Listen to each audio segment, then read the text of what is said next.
Hey folks, Lindsey Huddleston with Sports Psychology Solutions in the building at the 9th annual Horatio Williams Foundation MLK Classic. Got a face you may be familiar with, may have heard the voice. He's with a school you may know about. Got Coach Tom Izzo in the building. Coach, how you doing? Thanks, Linz. It's more a face for radio, but I guess if we're on TV, that's good. We're okay. Why, with your crazy hectic schedule, congratulations on the win against Wisconsin, too, and Cassius making the record, but with your crazy schedule, what brings you down to Ferndale High School today? You know, Lindsey, back 35 years ago, the first time I got on the road, first place I came was to Franklin Settlement down here, and I watched a guy named Steve Smith. Okay. And that was my first recruit. And I was in love with Detroit ever since, you know, and as we were talking today with Horatio, you know, there's been some ups and downs here with the economy, when all the things happen.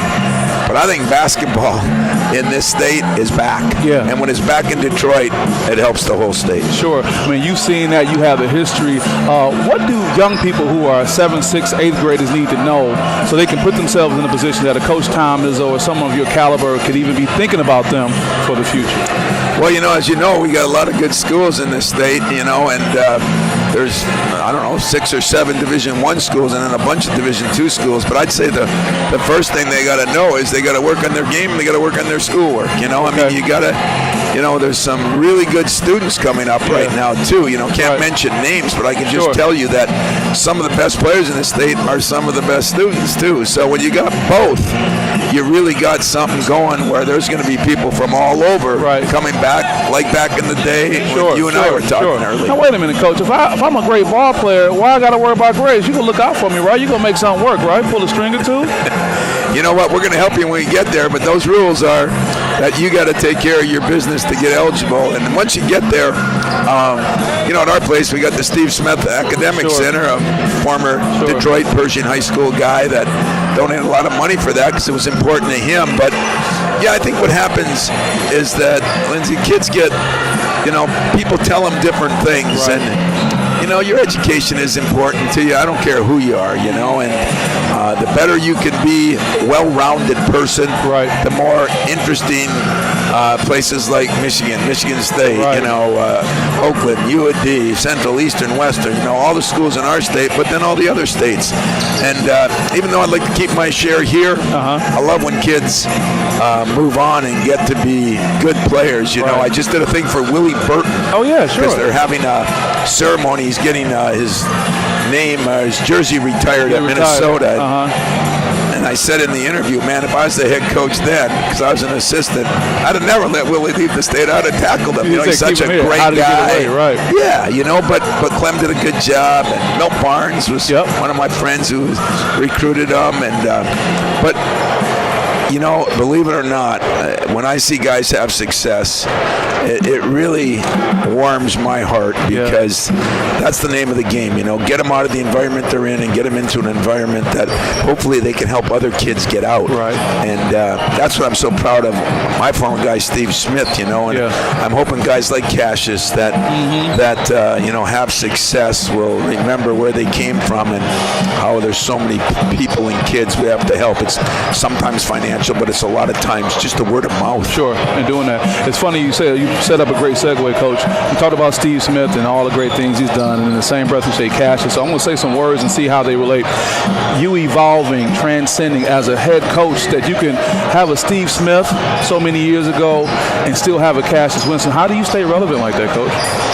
You know, I stay relevant because of the Steve Smiths, you know, the Magic Johnsons. I mean, I think we have a lot of players. You're around our place a lot. A lot of players come back, you know, and it's amazing. A Rocket Watts right now, you know, and what Cassius has done to take him under his wing. Steve, take him under his wing.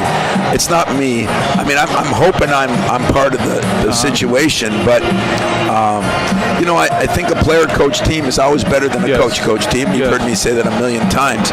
But same with programs. You know, when you got other players that are, you know, from different eras wanting to help these kids, and if you I keep bringing up Steve because there's been kids that have gone to Michigan or gone to Minnesota or Ohio State. Steve stays relevant with all of them. Yeah, I mean, Steve cares about the kids from Detroit. Right. And when you make that connection, it goes a long way. It does. That's it. You got a little bit of basketball left to play. You get on the road a little bit more. How do you feel about that? Yeah, it's a little nerve-wracking. The schedule's been so different this year, where everybody's trying to predict where everybody is. I say we're about 2 weeks, maybe a week and a half away from really saying, okay, these teams are the top teams. Because some people, like we played a lot of home games. Right.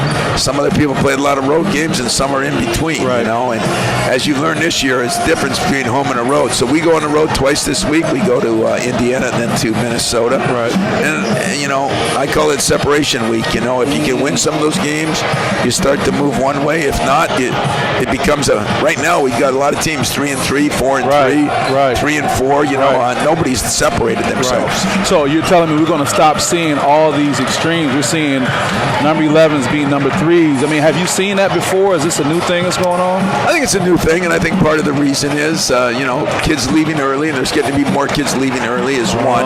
And I think the transfer thing is a good and a bad. I mean, it's a problem because when kids are transferring, you don't have as much depth. Like us, we've had 2 major injuries now in Langford, and now Kyle Arns has been out. But so you're not going to be as good, and nobody has as much depth because kids don't want to.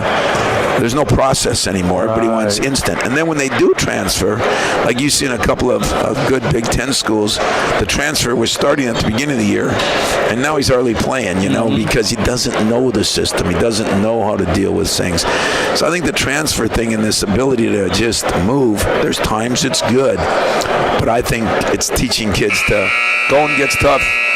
Get out of Dodge. How does that help you with your value system when you have this transfer aspect coming in? How do you balance that? Well, thank God I haven't had many kids that have transferred so far, and I keep telling my assistants the relationships you have with kids, from the assistants to them, to me as a head coach. I mean, I've spent more time, Cassius, this year because of this situation, but more nights, more times, more reading up on psychological things that you're very high on, and I got a feeling that your area is about to really take off. I mean, when I talk to my AD in that, I think that these colleges are going to need more than 1 or 2 full-time people just in athletics. Sure, and not to be reactionary, but proactive with everything. Exactly. Yeah. And so that's something that off the year I'd like to talk to you about sometime too, because you go through different phases, and when you come from the old school part, which I guess I was, but you don't appreciate it. And when I went through Cash's thing, I just realized how helpful things can be, or what I read, or what people sent me, and I looked at things a whole different way. So hats off to you and what you've done. To that, and this is not to be patronized, you know me well enough. When I watched you post Cash's situation, your vulnerability, your authenticity, I mean, you kind of really put it out there, and I think that impacted a lot of people because they kind of followed your lead. Does that make a little sense? It does. And what I told Cash, when it's time, because he's a giving person, that's why he's got the assist record. He's a giver. And I think when you have a platform like mine or like his, when he's an elite player now, eventually that platform maybe can help a lot of other kids that and hopefully prevent some of the things that he went through. And you got to be ready for that. This is a lot. I mean, the kid's got a lot on his plate. He's trying to win a championship. He's trying to become an NBA player. He's trying to, he's working on his master's. He's going to finish his master's. Is he really? Yeah, in 4 years. He's going to finish it. It's going to take him a little bit class in the summer. So he did it. He graduated probably in a little less than 3, and then last summer started working on it, and he's going to finish it this summer. So he's got a lot. I know you're not going to take credit for it. However, you must have created a culture to allow something like that to happen. Well, I created a culture, I think, because we do push it. We just came off the highest academic semester in my 25 years. But I will tell you this. His mother drives me. Yeah, sure. And she, from day one, she had her game plan on his academics. And I got to tell you, it's been followed pretty much to the T. Some because it's the right thing. Right. Some because Cassius feared her, and a lot because I feared her. Right. So that made it happen. That's great. Coach, we appreciate you being out. We're going to get a great game start. You get to watch some of this great talent. There's one resource I'm going to put on the screen. There's a text line for young people who are having crisis. Instead of picking up the phone, they can text 741-741. It's through the American Foundation for Suicide Prevention. And I saw Mark Ewell yesterday. We're going to talk a little bit more how we can get these resources out, because as you know, kids are texting now, and we want to use these athletes as a platform to put that out there. So, well, I would just like to say to the people that are watching, for you, hats off. I mean,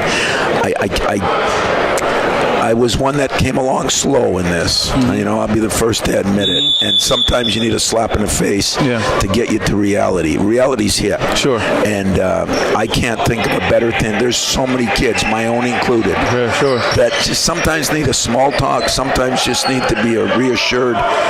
But professionals like yourself are valuable, and it's not a recruiting thing. It's not a advertisement. It's a fact of life. Yeah, absolutely. Well, Coach, with that, we're going to let you get out. I appreciate you so much, and I catch you in a practice, catch you at a game, just catch you around. You're always invited. I appreciate it. Well, thanks a lot. Lindsey Huddleston, SPS. We'll see you guys. That's right, folks. Lindsey Huddleston with SPS back in the building on Southwest Side. How do you hit a free throw? How do you finish strong? That's important. The other part of the spectrum is